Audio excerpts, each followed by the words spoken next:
जय हिंद दोस्तों, आप सभी का बहुत बहुत स्वागत है आपके अपने यूट्यूब चैनल में।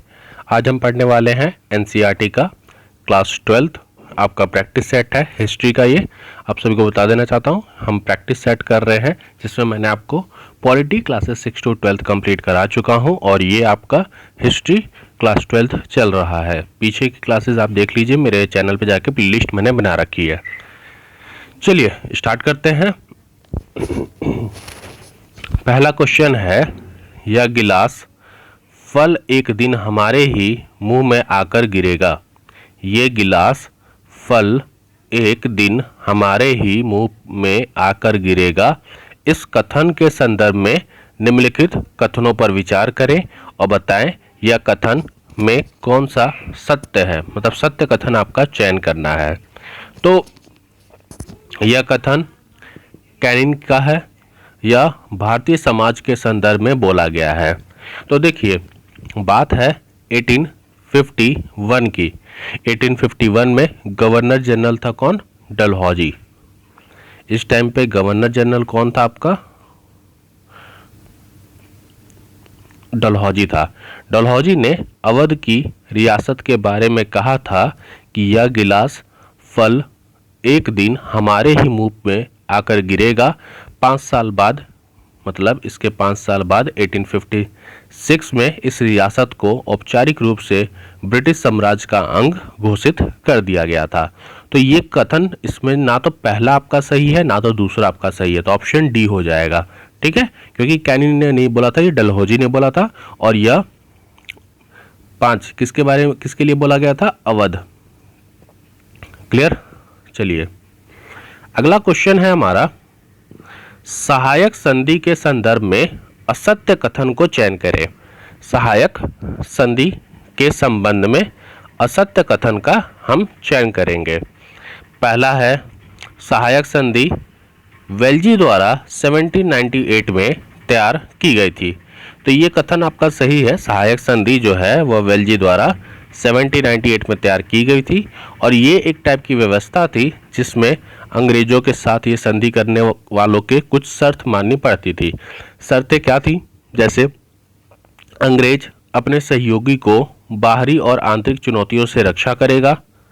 अंग्रेज अपने सहयोगियों को बाहरी और आंतरिक चुनौतियों से रक्षा करेगा, तो ये भी सही है। हमें सत्य कथन नहीं असत्य कथन बताना है, तो ये भी सत्य कथन है, ये भी सत्य कथन है। सहयोगी पक्ष के भू क्षेत्र में एक ब्रिटिश सैनिक की टुकड़ी तैनात रहेगी, ये भी सत्य कथन है आपका। सहयोगी पक्ष किसी और शासक के साथ संधि तो कर सकेगा परंतु अंग्रेजों के अनुमति के बिना किसी युद्ध में हिस्सा नहीं लेगा। तो ये कथन आपका गलत है। क्यों? क्योंकि सहयोगी पक्ष किसी और शासक के साथ संधि तो कर सकेगा परंतु अंग्रेजों के अनुमति के बिना किसी भी युद्ध में हिस्सा यहाँ लिखा है नहीं लेगा, जबकि वह हिस्सा लेगा।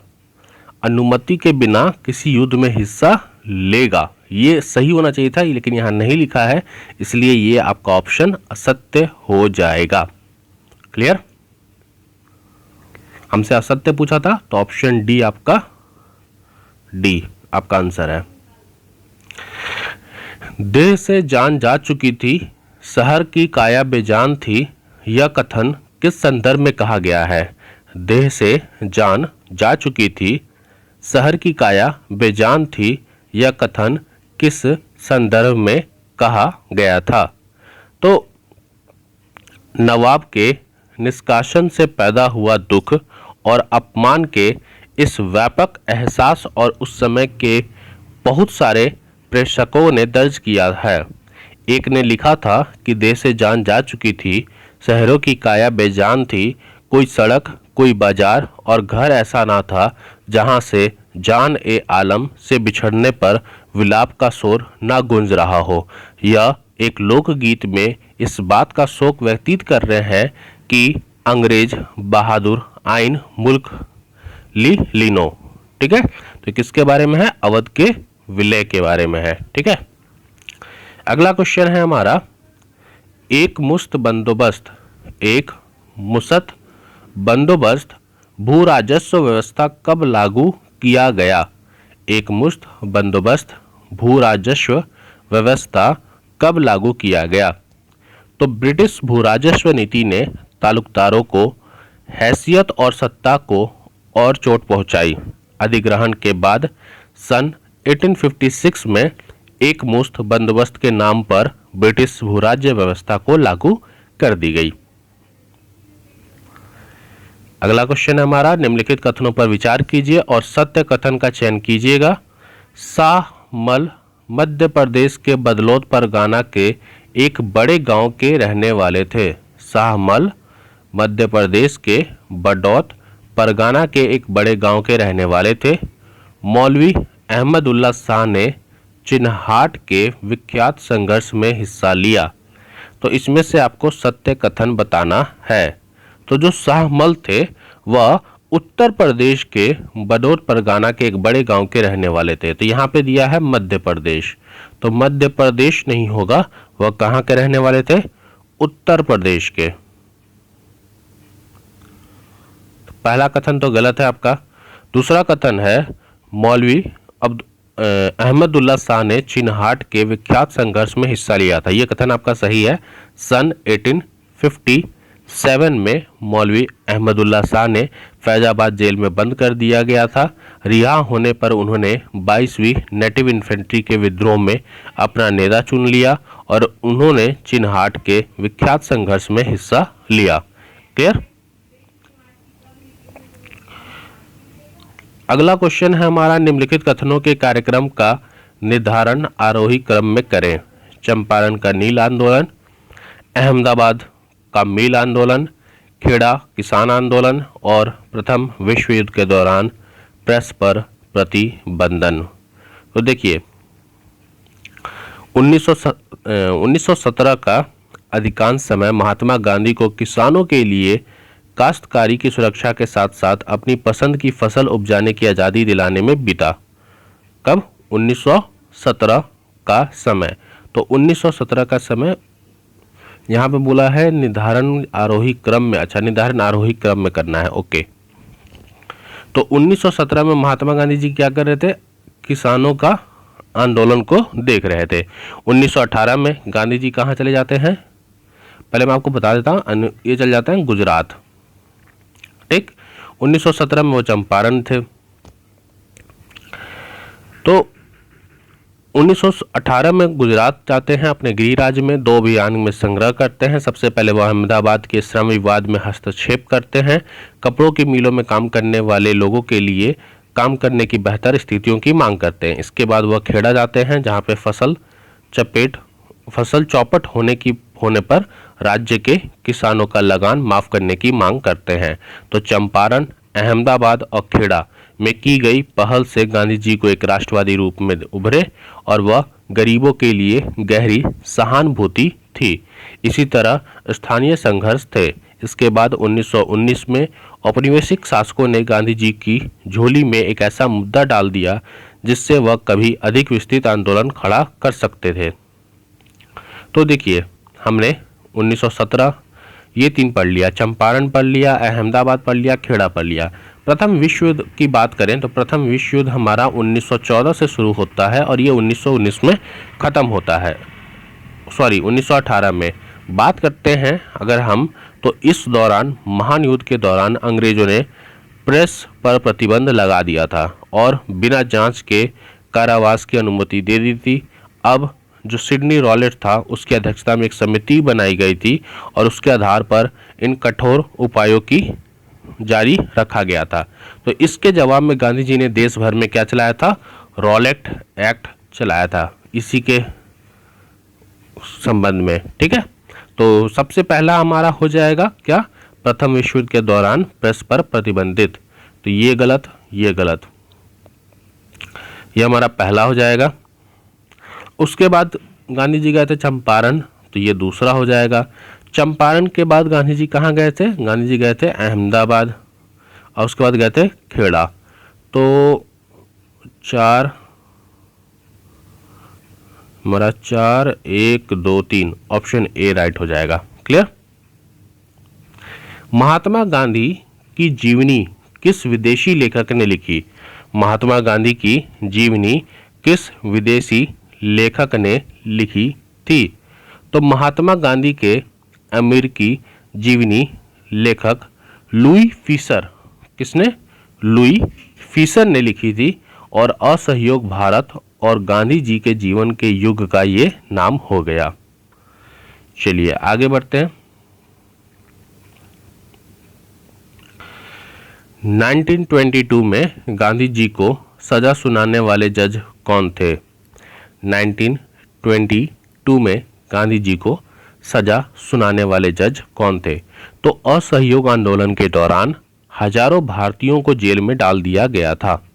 स्वयं गांधी जी को मार्च 1922 में राजद्रोह के केस में इनको गिरफ्तार कर लिया गया था। उन पर जांच की कार्रवाई की अध्यक्षता करने वाले जज कौन थे? Justice C.N. ब्रोमफील्ड। कौन थे? ब्रोमफील्ड थे। Justice C.N. ब्रोमफील्ड थे और इन्होंने ही कार्रवाई की थी और इन्हें सजा सुनाया था। किस केस में? राजद्रोह के केस में। और असहयोग आंदोलन चल रहा था उस टाइम पे। अगला क्वेश्चन है हमारा, 1922 तक गांधी जी ने भारतीय राष्ट्रवाद को एकदम परिवर्तित कर दिया।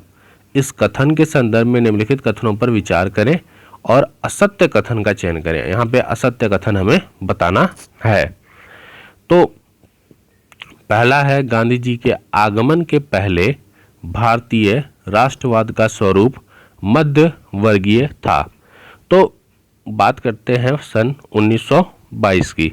1922 तक गांधी जी ने भारतीय राष्ट्रवाद को एकदम परिवर्तित कर दिया था। इसी प्रकार फरवरी 1916 में, आपको पता है कि 1916 फरवरी में गांधी जी ने Banaras Hindu university BHU Banaras Hindu university में अपने भाषण में किए गए वायदे को उन्होंने पूरा किया। अब वह व्यवसायियों और बुद्धिजीवियों का ही आंदोलन नहीं रहा था। अब हजारों की संख्या में किसान, श्रमिक, कारीगरों ने भी इसमें भाग लेना शुरू कर दिया था। इनमें से कई तो गांधी जी के प्रति आदर व्यक्त करते थे, उन्हें अपना महात्मा कहने लगे।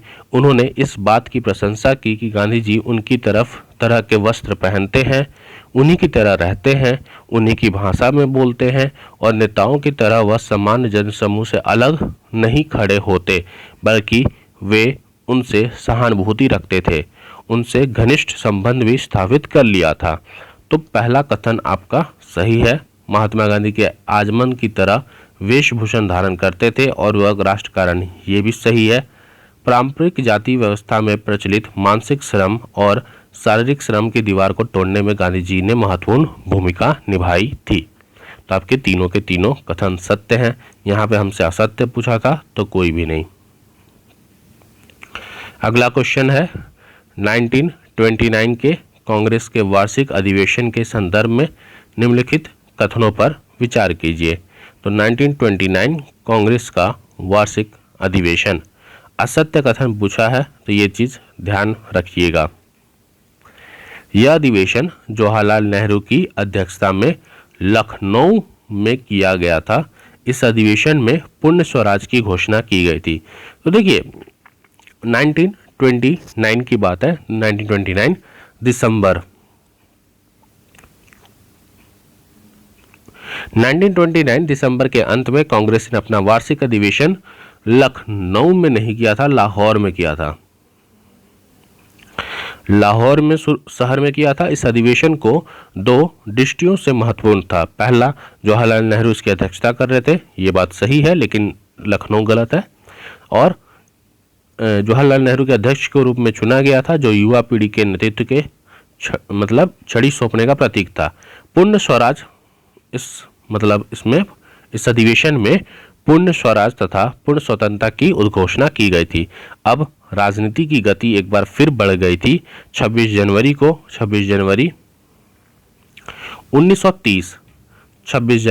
1930 को विभिन्न स्थानों पर राष्ट्रीय ध्वज फहराकर देशभक्त के गीत गाकर स्वतंत्रता दिवस मनाया गया। गांधी जी ने स्वयं निर्देश देकर बताया कि इस दिन को कैसे मनाया जाएगा। उन्होंने कहा, यदि स्वतंत्रता की उद्घोषणा सभी गांव, सभी शहरों, यहाँ तक कि अच्छा होगा अगर हम सभी गांव सभी शहरों तक स्वतंत्रता की घोषणा करें। अगर सभी जगहों पर एक ही समय पर संगोष्ठियां हुई तो और भी अच्छा होगा। तो बोला है असत्य कथन कौन सा है, तो सिर्फ फर्स्ट आपका असत्य है, क्योंकि लखनऊ में नहीं लाहौर में हुआ था। क्लियर। दांडी यात्रा के संदर्भ में निम्नलिखित कथनों पर विचार करें और असत्य कथन का चयन करें। दांडी यात्रा, इस यात्रा को यूरोप और अमेरिकी प्रेस ने व्यापक कवरेज दी। यह पहली राष्ट्रवादी गतिविधि थी जिसमें औरतों ने भी बढ़ चढ़कर हिस्सा लिया था। नमक यात्रा कम से कम 3 कारणों से उल्लेखनीय थी। पहला, यह वही घटना थी जिसके चलते महात्मा गांधी दुनिया की नज़र में आए। तो पहला कथन आपका सही है। इस यात्रा को यूरोप अमेरिकी प्रेस ने व्यापक कवरेज दी थी। दूसरी, यह राष्ट्रवादी गतिविधि थी जिसमें औरतों ने भी बढ़ चढ़कर हिस्सा लिया था। तो ये भी आपका कथन सही है। समाजवादी कार्यकर्ता कमला देवी,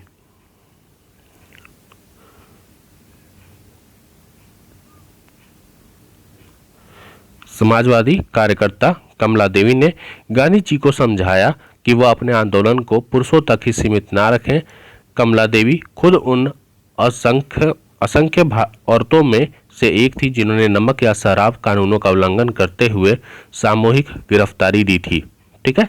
और तीसरा सबसे महत्वपूर्ण कारण यह था कि नमक यात्रा के कारण ही अंग्रेजों को यह एहसास हुआ कि उनका राज्य बहुत दिन तक अब टिक नहीं सकेगा, भारतीयों को सत्ता में हिस्सा देना ही पड़ेगा। तो असत्य पूछा था, तो असत्य हमारा ना तो पहला होगा और ना तो दूसरा होगा।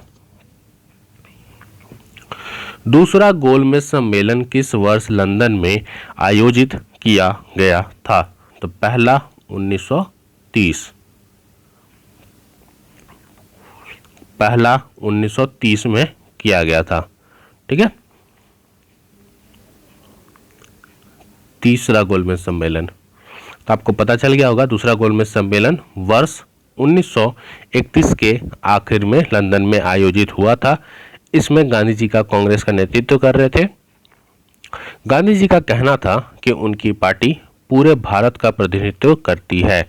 इस दावे को 3 पार्टियों ने चुनौती दी थी। गांधी जी ने कहा था कि कांग्रेस पार्टी, मतलब जिस पार्टी से वो आते हैं, कांग्रेस पार्टी, वह पूरे भारत का प्रतिनिधित्व करती है। तो इस बात को 3 पार्टियों ने चुनौती दी थी। पहली थी आपकी मुस्लिम लीग। मुस्लिम लीग ने चुनौती दी। मुस्लिम लीग का कहना था कि वह मुस्लिम अल्पसंख्यकों के हित में काम करती है। फिर जो राजवाड़े थे, जो राजवाड़ा ग्रुप था, उनका दावा था कि कांग्रेस उनको नियंत्रण करने वाले भूभाग पर कोई अधिकार नहीं है। और तीसरी चुनौती तेज तरार वकील और विचारक बी.आर.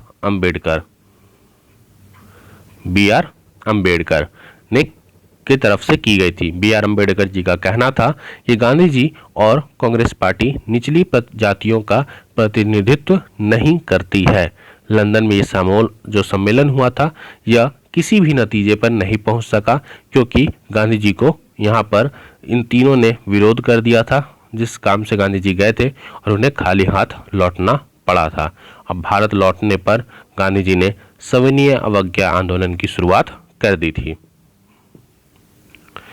अगला क्वेश्चन हमारा, वर्ष 1937 में प्रांतीय चुनाव के संदर्भ में निम्नलिखित कथनों पर विचार करें। प्रांतीय चुनाव के संदर्भ में निम्नलिखित कथनों पर विचार करें। यह चुनाव 1935, क्या बताना है? अच्छा, सत्य कथन बताना है। ठीक है। यह चुनाव 1935 में नए गवर्नमेंट ऑफ इंडिया एक्ट में समिति प्रतिनिधित्व शासन व्यवस्था की घोषणा के आधार पर हुआ। वयस्क मताधिकार के आधार पर हुए चुनाव में कांग्रेस को 11 में से 18 प्रांतों में सफलता मिली। विश्व युद्ध प्रारंभ होते ही ब्रिटेन ने स्थानीय नेताओं तथा जनता के समर्थन के बिना भारतीयों को शामिल कर लिया था। दूसरे विश्व युद्ध की बात कर रहा हूं मैं। चर्चिल भारतीय सैनिकों को युद्ध में प्रवेश चाहते थे। इस मुद्दे पर गांधी जी तथा कांग्रेस में समझौता करना चाहते थे। ठीक है। तो पहला कथन तो आपका गलत हो जाएगा, क्योंकि इस चुनाव में नए गवर्नमेंट ऑफ इंडिया एक्ट में सीमित प्रतिनिधित्व शासन व्यवस्था की घोषणा के आधार पर हुआ था, तो ये कथन आपका गलत है। मार्च 1940 में मुस्लिम लीग ने उपमहाद्वीप में मुस्लिम बहुत इलाके के लिए कुछ स्वयंता की मांग का प्रस्ताव किया था। अब राजनीति थी वो काफ़ी जटिल हो चुकी थी। यह संघर्ष भारतीय बनाम ब्रिटिश नहीं रहा था, अब यह कांग्रेस, मुस्लिम लीग और ब्रिटिश शासन तीन धुरियों के बीच में संघर्ष हो गया था। तो इसी समय ब्रिटेन ने एक सर्वदलीय सरकार सत्ता में थी, जिसमें शामिल लेबर पार्टी के सदस्य भारतीय आकांक्षाओं के प्रति हमदर्द का रवैया रखते थे, लेकिन सरकार के मुखिया प्रधानमंत्री विंस्टन चर्चिल जो कट्टर समाजवादी से थे, उनका कहना था कि वह सम्राट का सर्वोच्च मंत्री इसलिए नहीं नियुक्त किए गए कि वह ब्रिटिश साम्राज्य को टुकड़े टुकड़े कर दे। 1942 में वसंत में चर्चिल ने गांधी जी और कांग्रेस के साथ समझौता का रास्ता निकालने के लिए अपने एक मंत्री स्टैफर्ड क्रिप्स को भारत भेजा था। क्रिप्स के साथ वार्ता में कांग्रेस ने इस बात पर जोर दिया कि अगर दूरी शक्तियों से भारत की रक्षा के लिए ब्रिटिश शासन कांग्रेस का समर्थन चाहता है, तो वायसराय को सबसे पहले अपनी कार्यकारी परिषद में भारत को एक सदस्य और रक्षा सदस्य में नियुक्त करना होगा, और इस बात पर वार्ता टूट गई। क्लियर? तो पूछा है सत्य कथन, तो जो आपका वोट हुआ था उसमें से 11 में से 8 में प्रांतता मिली थी, लेकिन पहला आपका गलत है। सॉरी। तो आज की क्लास में हमने